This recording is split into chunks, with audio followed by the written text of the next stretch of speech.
काहीतरी वेगळं करून SRTच्या मदतीनं करून दाखवलेले शेतकरी आपल्यासोबत आहेत. पश्चिम महाराष्ट्रामधनं पण 2 युवा शेतकरी आपल्याकडे आहेत.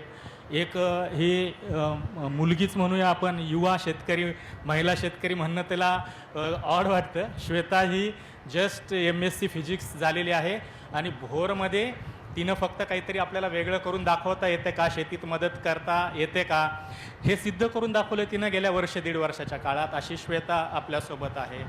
आणि त्याच्यानंतर तू पुण्याला वाढलीस, शिकलीस, लहानाची ऑलमोस्ट मोठी पुण्यात झालेली आहेस. मग अशा वेळेस तू ते सोडून गावाकडं भोरला जावं, भात शेतीमध्ये काहीतरी करावं आणि त्याच्यात SRT तंत्र अवलंबावं, असं तुला का वाटलं? पहिलं म्हणजे मी पहिल्यापासून पुण्यामध्येच गावी जाणं येणं सुरू होतं आणि शेतीची आवड होती. आणि दुसरं म्हणजे मला वडील नाही आहेत, मी लहान असतानाच ते गेले आणि मी लहानाची मोठी एकत्र कुटुंबामध्ये झाले. एक आवड आणि काहीतरी वेगळं करून दाखवायचं आहे आपल्याला, आपल्या मातीची काळजी कशी घेता येईल यासाठी मी SRT म्हणजे आधी SRTबद्दल वाचलं, मग दादांच्या व्हिडिओ पाहिल्या, आमच्या तालुक्यातले किरण सर यादव यांच्याकडे जाऊन प्रत्यक्ष मार्गदर्शन घेतलं व त्यांच्या मार्गदर्शनाखाली SRT सुरू केली. अजून शिकतीये, खूप काही शिकायचं आहे, असाच हा प्रवास सुरू आहे. ABP माझा, उघडा डोळे बघा नीट.